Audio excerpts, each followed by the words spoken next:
नमस्कार, आप देख रहे हैं बक्सर तक। चलिए नजर डालते हैं आज की खबर पे। बक्सर में बीएसपी की संगठनात्मक समीक्षा बैठक संपन्न। अनिल कुमार का तीखा प्रहार। महाजंगल राज में बदल चुका है बिहार, माफियाओं के हाथ में है सत्ता। राजनीति में बैसाखी की जरूरत नहीं, संगठन और समाज की असली ताकत। रामजी गौतम। खबरें विस्तार से। बक्सर बहुजन समाजवादी पार्टी भाजपा ने आगामी बिहार विधानसभा चुनाव को लेकर कमर कस ली। गुरुवार को बक्सर के एस हॉल में विधानसभा स्तरीय संगठनात्मक समीक्षा बैठक आयोजित की गई, जिसमें पार्टी के राष्ट्रीय समन्वयक एवं राज्यसभा सांसद रामजी गौतम, केंद्रीय प्रदेश प्रभारी अनिल कुमार व अन्य वरिष्ठ नेता शामिल हुए। दिखाई दे रहा है। ये तो तापमान बढ़ा हुआ टेम्परेचर नापने का मशीन तो आप लोगों के पास है। बढ़ा है घटा है उसको तो आप लोग नापेंगे। हम लोग तो जमीन पर काम करने वाले आम कार्यकर्ता हैं और जमीन पर बैठ के कार्य कर रहे हैं कि कैसे बक्सर को सुंदर किया जाए, बक्सर को विकसित किया जाए। कुछ दिन पहले मैं लोकसभा का चुनाव जब लड़ा था तो यहाँ एक आदमी जो अभी यहाँ के वर्तमान सांसद हैं, बड़ी दम भरे कि हम ये विकास करेंगे, सारा ओवरब्रिज बना करके उद्घाटन जल्दी ही करेंगे। हम सवाल करना चाहते हैं कि कहाँ है सांसद साहब? बक्सर में थोड़ा सा पानी पड़ता है तो बक्सर डूब जाता है और आज तक कितने पुल का उद्घाटन उन्होंने कर लिया और कितने रेलवे ओवरब्रिज का उद्घाटन किया और कौन सी योजना का उन्होंने उद्घाटन किया? क्या किसानों का समस्या खत्म हो गया? खेतों में पानी पहुंचा?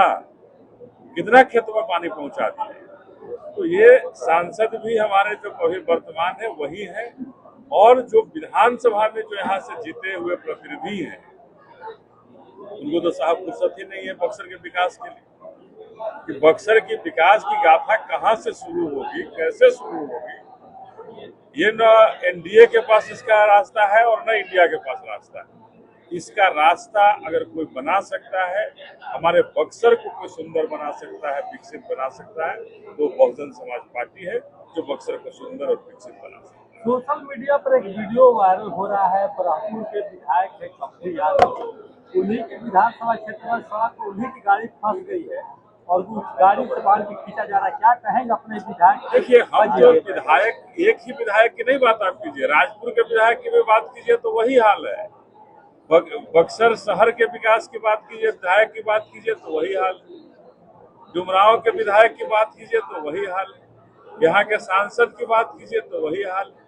तो ये सब लोग जनता के गाढ़ी कमाई को केवल लूटने का काम किए हैं, केवल और केवल लूट का मंत्र जानते हैं और बक्सर को लूट करके बर्बाद करने का काम किया है। आज तक किसी ने भी कॉलेज की स्थापना के लिए एक कदम आगे नहीं बढ़ाया।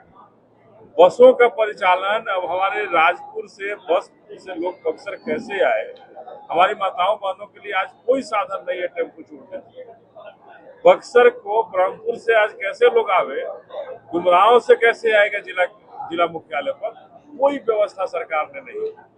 न यहाँ के जनप्रतिनिधियों की इसकी चिंता है। हम चिंतित हैं, हमारे बहुजन समाज पार्टी के लोग चिंतित हैं कि कैसे हम बक्सर को विकसित करें और निश्चित रूप से अगला चुनाव जो है वो हमारे साथ बक्सर की जनता खड़ी हो रही है और खड़ी होगी, हाथी को जिताएगी और निश्चित रूप से बक्सर में विकास की दरिया बहेगी और बक्सर विकसित।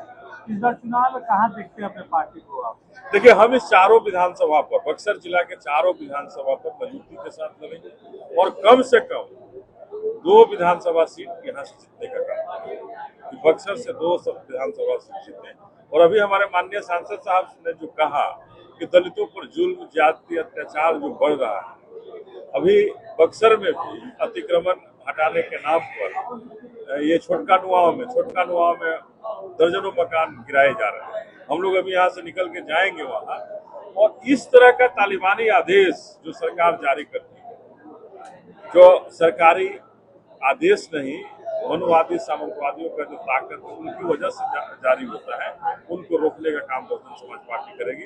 कि नीतीश कुमार जी, आपने 3 डिसमिल जमीन देने का वादा किया, 20 साल आप शासन किए और आज भी हमारे लोग भूमिहीन हैं। क्यों नहीं उन्हें जमीन मिल पाया? क्यों नहीं उनको जमीन पर कब्जा मिल पाया? आज हम इसके पुरजोर इस तरह के अतिक्रमण का विरोध करेंगे और कहीं भी सरकारी जमीन है वहाँ लोगों की बसने की आजादी है, और जिनके पास जमीन नहीं है वो बसेंगे। सरकार के बस की बात नहीं है। हमने कहा है कि बहुजन समाज पार्टी की सरकार बनेगी। हमारे माननीय सांसद साहब ने भी कहा है कि बहुजन समाज पार्टी की सरकार बनेगी तो हम निश्चित रूप से, जिस तरह से उत्तर प्रदेश में 1 एकड़ से 3 एकड़ जमीन दिया गया शोषित दलित वंचितों को, उसी तरह से बिहार में देकर के उनके जीवन यापन का पूरा व्यवस्था किया जाएगा।